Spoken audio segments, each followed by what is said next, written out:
Oi pessoal, tudo certo? Hoje trouxe para vocês um tema oriundo de um artigo que escrevi para o jornal Diário Popular e cujo título é Arte e Poder. Eu então vou ler este texto e comentar brevemente alguns pontos com vocês. Julgo que ele seja interessante aqui para o canal, embora nosso assunto aqui não seja propriamente o de arte, né? Que eu tenho um outro canal aí falando sobre só sobre isso, sobre estética, filosofia da arte, filosofia da música. Mas trouxe esse aqui porque tem a ver com a questão do poder, e em outros vídeos eu já analisei questões aqui políticas, né, e econômicas e daí em diante. Então acredito que fazer esse vínculo, né, entre a arte e as questões do poder, né, da cratologia, por assim dizer, que é um tema que eu quero mais para frente trazer coisa aí, que eu vou começar a mesclar os assuntos de psicologia e relacionamentos daí em diante também com a questão cratológica, que é, para quem não sabe, cratologia é a ciência do poder. Então é um assunto que posteriormente no canal ele vai fazer ainda mais sentido. Então vou começar a leitura. Vou deixar também na descrição o link para o acesso integral ao artigo, na sua versão online, para quem quiser lê-lo aí sem as minhas digressões. Então vamos começar.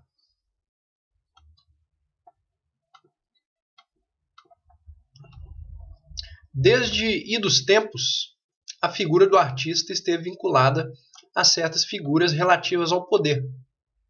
No mundo antigo, do dramaturgo grego Sófocles, que lutava em guerras ao lado de aristocratas, até o escritor latino Petrônio, que fazia parte da corte de Nero. No mundo moderno, desde Voltaire, que frequentava os palácios de Frederico II da Prússia, até o artista plástico Paul Mazet, que foi o mentor estético de Winston Churchill. Em consonância com isso, a arte sempre bebeu na fonte conflitiva dos poderes, de modo a fazer deles conteúdos para si. Em literatura, no gênero lírico, há poetas protestando contra os poderes econômicos à sua volta. No gênero épico, descrições monumentais de guerras travadas pelo poder militar. E no gênero dramático abundam as disputas internas às cortes pelo poder político. Por este e por outros fatos é que podemos estabelecer relações entre a estética e a cratologia, que, conforme eu havia dito, é a ciência do poder. Continuar. Então ali é apenas uma introdução, tá, pessoal? Se o poder, segundo certa perspectiva, consiste na capacidade de se determinar as ações alheias, é certo que as várias artes operam também enquanto meio de poder, no mínimo indiretos. O teatro e o cinema conseguem determinar, por vezes mais, por vezes menos, modas, linguajares. Lembremos, por exemplo, que Shakespeare foi o criador de centenas de palavras que terminaram por virar lugar comum dentro da língua inglesa. Hábitos e percepções. Não à toa o cinema é uma das artes mais censuradas em regimes ditatoriais. A dança consegue determinar certas relações entre os corpos, bem como tipos distintos de sensualidade.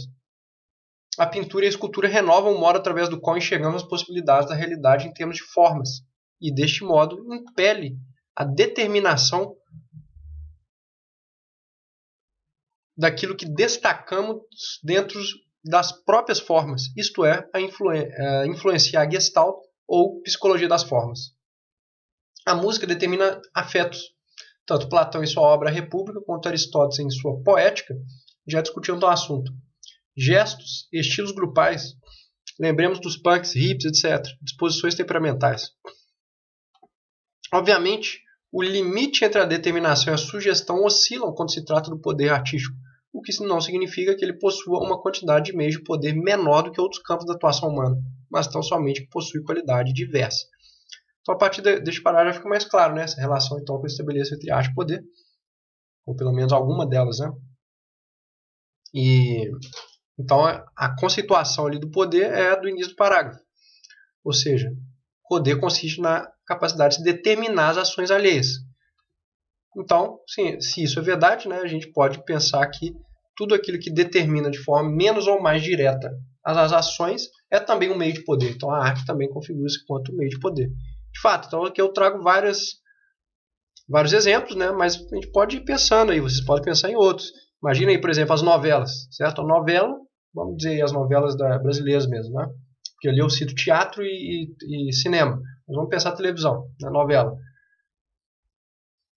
Se vocês pensarem bem, quanto do comportamento brasileiro, por exemplo, foi determinado, ainda que indiretamente, né, pela imitação, né, da questão de novela, de valores que eram passados ali, né, de hábitos, de ações, enfim, né, julgamentos, certo? Muito né, das novelas, por exemplo, telenovelas brasileiras influenciaram, né, na cultura brasileira de modo a determinar mais ou menos algumas coisas, certo? Então quer dizer que ela tem um poder, né? Aquela arte ali, a arte televisiva ou a arte novelística, por assim dizer, ela tem ali o seu poder, certo? Que é um poder de fato de determinar mais ou menos, né, ações, né? Porque as pessoas estão passando a agir de uma determinada forma porque assistiram uma determinada coisa, certo? Mas como eu fecho ali no final do parágrafo, é claro que esse poder, né, entre a determinação e a sugestão, né, ou seja, o limite entre determinação e sugestão, eles oscilam, né, quando se trata do poder artístico. Por quê? Porque não é algo peremptório. Então não é como se fosse, né, o poder que, por exemplo, uma arma vai ter, né, um exército que chega e impõe, agora você vai fazer isso, senão você morre. Esse é um poder muito grande, né, e é um poder direto, certo? Porque a pessoa vai fazer determinada coisa porque tem uma arma na cabeça dela. A arte não faz isso, ela não põe uma arma na sua cabeça e manda você agir. Mas, né, ela vai ali, através de questões mais sutis, né, moldando parte dos seus comportamentos. Então, ou seja, ela tem um poder, né, no que se diz respeito à questão da ação humana. E ali eu dou outros exemplos, né? Shakespeare, né? Ou seja, os poetas que criam as palavras, né? Se a gente pensar, grande parte das línguas aí foram criadas, ou melhor, todas as línguas foram criadas, né? Por pessoas, né? E algumas são mais influentes ali dentro. Então quer dizer também que, né, como a gente pensa através das palavras, né? Ou pelo menos parte, né, do processo dos pensamentos, ele tem a ver com a questão conceitual, que tem a ver, por sua vez, com a questão de uma palavra, né? Além da questão, tanto no que diz respeito à questão acústica, né, quanto à questão simbólica da imagem mesmo, né? Então, nesse aspecto, a gente pode dizer que também que a arte que trabalha com as palavras, no caso a poesia, o romance e daí em diante, né, bem como, claro, né, tanto a ciência agora quanto a filosofia também tendem a trabalhar por esse lado também, né, do uso das palavras.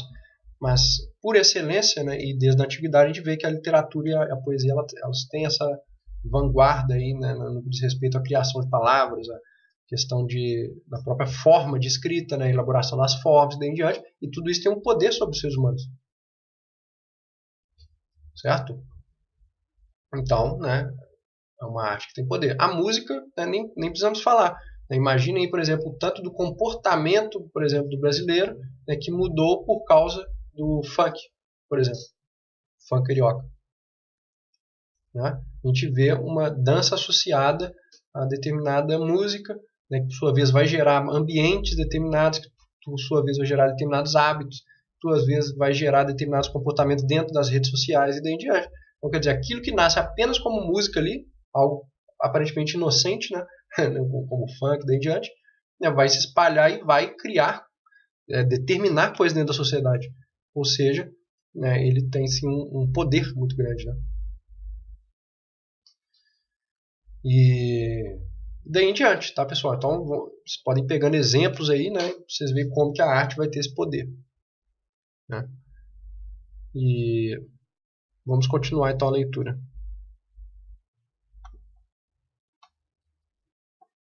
Verdade, já o último parágrafo. O poder,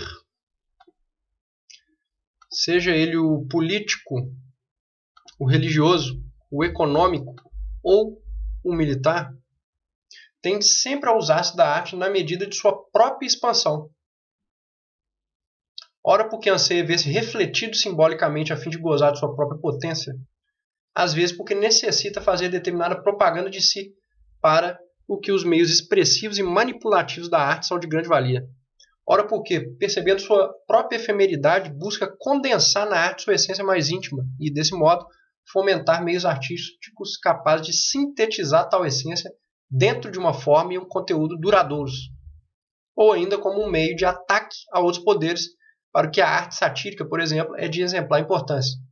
Para o filósofo Max Stirner, vale dizer, a comédia seria nada mais nada menos do que a grande aniquiladora de todos os conceitos tornados sagrados ou intocáveis dentro de uma cultura, e, portanto, um meio mesmo através do qual existiria uma espécie de reciclagem dos valores, na medida em que zombar significaria, antes de tudo, não se sujeitar, e, assim, tornar-se capaz de deitar abaixo qualquer sacralidade ou domínio de um ideal.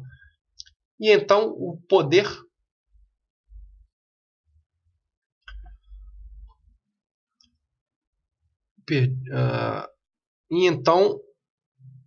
poder que haveria se estabelecido em algo alheio ao indivíduo, a este retornaria, porquanto seria ele próprio o criador esquecido dos ideais e, portanto, o verdadeiro detentor dos poderes. Aqui é um trecho sobre o Stirner, tá, pessoal? Quem quiser ler ele mais profundamente, tenta entrar no link. Não vou entrar aqui nessa questão do Stirner. Vários vídeos eu cito ele e tal, mas é apenas uma questão de passagem aqui, mas que é bem interessante, tá? Para a gente analisar. Posso analisar em vídeos futuros também.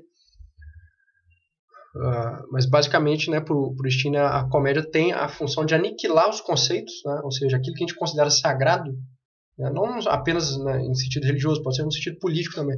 Então, tudo aquilo que a gente considera, entre aspas, sagrado, né, a comédia vem aniquilando. Então, ela aniquila aqueles valores ali.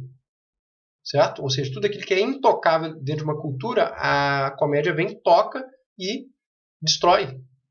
Então, ela, digamos que tem uma função de reciclar, né, os valores, os conceitos. E nessa medida, né, para ele, né, o zombar significaria também não se sujeitar. Por quê? Porque uma vez que você consegue zombar de um conceito, de um valor e daí em diante, né, você também se mostra acima dele ao mesmo tempo. Né, você está dizendo que você não está sendo subjugado por ele, mas você o está subjugando. Então você se coloca no lugar do criador dos valores. Certo? Que é o que no fundo todo ser humano é, né? Porque na verdade os valores não existem por si, né? Se a gente morre, por exemplo, vamos supor que a humanidade inteira morre, né? O que adianta? O que significam valores? Nada. Porque os valores só existem dentro da nossa cabeça. Então, é nós que criamos os valores, é nós que damos os valores às coisas. Mas sem nós não existe esse intermédio entre coisa e valor.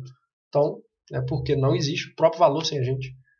Então, nessa medida, através da comédia, o homem se coloca de novo naquele ponto de criador de valor.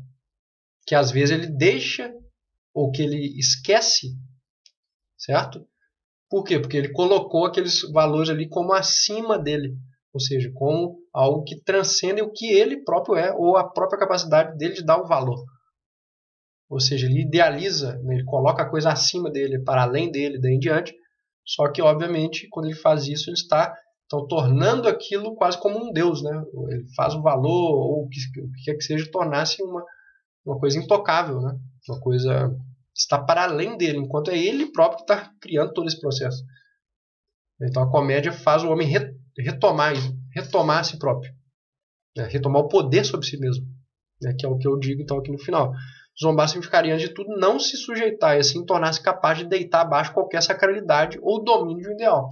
Então o poder que haveria estabelecido em algo alheio ao indivíduo, ou seja, no conceito, no ente, no Estado, por exemplo, a gente pode pensar no Estado, né? Acontece esse processo em relação ao Estado. A gente coloca o poder para além de nós, né? A gente faz isso transcender, mas de um modo completamente ideal, né? Então, o poder que haveria estabelecido em algo alheio ao indivíduo, a este retornaria por quanto seria ele próprio criador, esquecido dos ideais e, portanto, o verdadeiro detentor dos poderes. Então, o que isso tem a ver com poder? Que é isso. quando a gente delega as coisas, o poder, né, a gente está tirando o poder de nós mesmos. Então a comédia prístina ela faz com que o poder volte para nossa mão. Né, porque a gente volta de novo a ser aquele que realmente avalia as coisas. Porque quando eu debocho das coisas, eu estou, na verdade, né, suspendendo aquele valor que foi atribuído a essa coisa de um modo sagrado.